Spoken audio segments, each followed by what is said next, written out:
Extraculasse. Je suis Héloïse Poli, d'abord artiste plasticienne et ensuite professeure d'art plastique, notamment en collège. L'école, on en parle beaucoup. Mais est-ce qu'on l'écoute vraiment ? Les énergies scolaires. J'ai entrepris des études pour faire de l'art, tout simplement, donc les beaux-arts, en Martinique notamment, spécialisée en graphisme et en photographie. Et puis, après ces études aux Beaux-Arts, effectivement, je suis devenue artiste.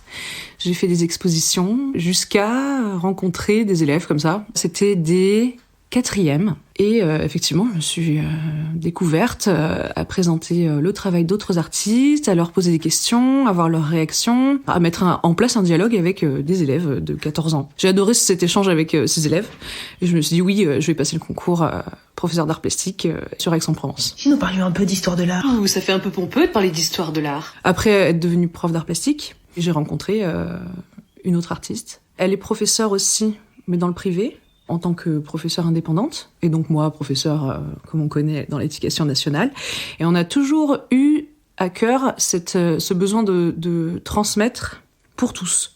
C'était de dire à tout le monde, les œuvres d'art, c'est accessible à tous, vous pouvez tous ressentir quelque chose devant une œuvre d'art, vous êtes tous légitimes, vous n'êtes pas obligés d'avoir un passé d'histoire de l'art énorme, avec +5, etc., etc.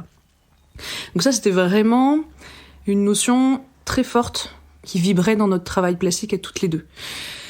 Et finalement, cette notion, on l'a retrouvée chez nos élèves, le besoin de diffuser l'art, de leur faire comprendre qu'ils étaient autant légitimes que n'importe qui pour le comprendre, pour l'aborder, pour le débattre, etc., etc.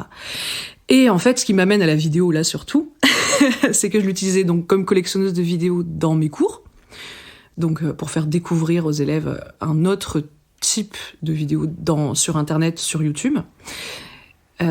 Là, on l'a vraiment utilisé comme médium pour faire passer cette parole qu'on pouvait plus forcément faire passer à cause du confinement d'ailleurs. On s'est dit, pourquoi on n'irait pas diffuser encore plus cette parole chez les jeunes qui se retrouvent de plus en plus du coup sur les réseaux sociaux ou en tout cas sur leur téléphone à cause de tous ces confinements, leur diffuser cette parole d'art allez-y, n'ayez pas peur, plongez-vous dans l'art, c'est important. D'ailleurs, vous avez fait des petits challenges pendant les confinements, vous avez découvert des œuvres d'art, etc., etc.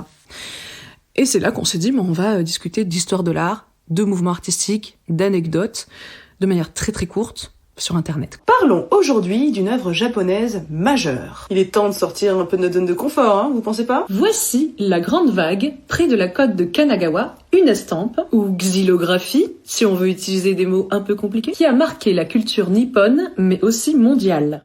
Cette formule, je la vois évoluer dans le sens où ce qui est sur les réseaux sociaux reste sur les réseaux sociaux. Ça, c'est quelque chose que je mets de côté entre guillemets, qui est dans sa propre bulle, mais je pourrais récupérer certains formats du coup, dont je suis propriétaire parce que c'est nous qui les montons, etc., etc., et les réutiliser, pourquoi pas en cours, dans un travail artistique où les élèves auraient pratiqué par exemple, et où on découvrirait une œuvre d'art, une référence, on appelle ça en art plastique. Il y aurait plusieurs groupes, comme des petites équipes, qui essaieraient de prendre le maximum d'informations de la vidéo et pourquoi pas les mettre en commun après pour essayer de comprendre du coup qu'est-ce qui a été dit dans la vidéo, sur le mouvement artistique, par rapport à l'œuvre d'art qu'on a vue juste avant, qu'est-ce que ça peut vouloir dire, faire des allers-retours du coup, comme ça. Donc comme faire un petit jeu challenge dans ce sens. Donc ça, c'est une première partie dans les références artistiques. En troisième, pour l'oral du brevet, on peut utiliser des œuvres d'art, des mouvements artistiques pour qu'ils puissent créer leur oral. Et là, pourquoi pas faire une séance vraiment sur la création de vidéos, un choix libre dans l'histoire de l'art, d'une œuvre d'art, une anecdote, c'est eux qui décident. Et les aider, en collaboration avec le professeur de français, en interdisciplinarité, à créer une synthèse des informations qu'ils ont récoltées, de voir comment ils se mettent en scène, et donc créer des petites capsules vidéo sur chaque thème qu'ils ont décidé de traiter. Je pense de la 6e à la 3e, ils ont tous essayé de faire une vidéo TikTok où ils l'ont fait déjà. Et ça peut être un avantage dans le sens où ils l'utilisent déjà, ils savent comment ça fonctionne. Ils ont tous testé de monter, de faire avec des filtres, de s'amuser, de mettre du son dessus. Ils ont tous essayé. D'une certaine manière, ils me voient plus comme un professeur basique, comme un prof robot, quoi. Je suis pas le prof qui n'a pas de vie en dehors. Je suis devenue un peu autre chose. J'ai touché un terrain qui leur est très familier. Donc ces réseaux, et surtout TikTok, qui est très très jeune comme réseau social en plus. Et là, je sais pas, il y a quelque chose qui s'est produit dans le sens où les élèves m'ont vraiment vu sous un autre angle. J'étais vraiment rentrée dans un terrain qui était à eux, un terrain de jeu qui était à eux, et où ils pensaient pas que ça aurait été possible qu'un professeur puisse rentrer dans ce genre de terrain, et surtout que ça fonctionne en fait. J'ai changé l'image un peu du professeur. J'ai des élèves qui venaient me voir en disant « Madame, ça y est, vous êtes influenceuse, vous avez percé !» Et les élèves derrière qui disaient « Ah bon, c'est pas... Mais oui, sur TikTok, elle a plein d'abonnés, vous avez pas vu ?» Donc, un petit peu secouée, moi, en me disant « Oh, mais qu'est-ce que je fais ? Est-ce que j'ai pas fait de bêtises ?» Eh bien non, j'ai pas fait de bêtises parce que quand je les ai croisés, ces élèves, et qu'ils m'en ont parlé, ils étaient super fiers. Et s'intéresser surtout à ce que je disais dans ces vidéos. S'intéresser, s'en rappeler, rigoler, me dire « Ah, ça, j'ai beaucoup rigolé, madame. La banane scotchée, j'avais pas compris, etc., etc. » Mais nous sommes ici pour combler ce fossé que beaucoup se sont acharnés à creuser entre vous et l'art. Et c'est bien dommage, parce que l'art n'est pas qu'un truc poussiéreux et barbant.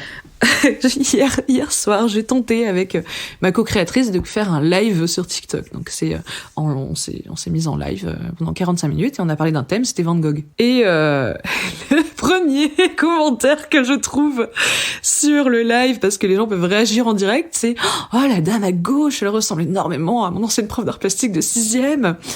Et je lui dis, bah écoute, bonjour. Ça, certainement, alors sauf si t'étais en 6e il y a 10 ans, c'est pas moi.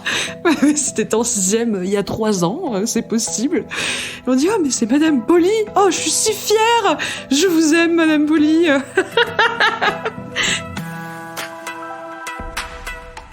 Vous venez d'écouter un épisode des Énergies scolaires.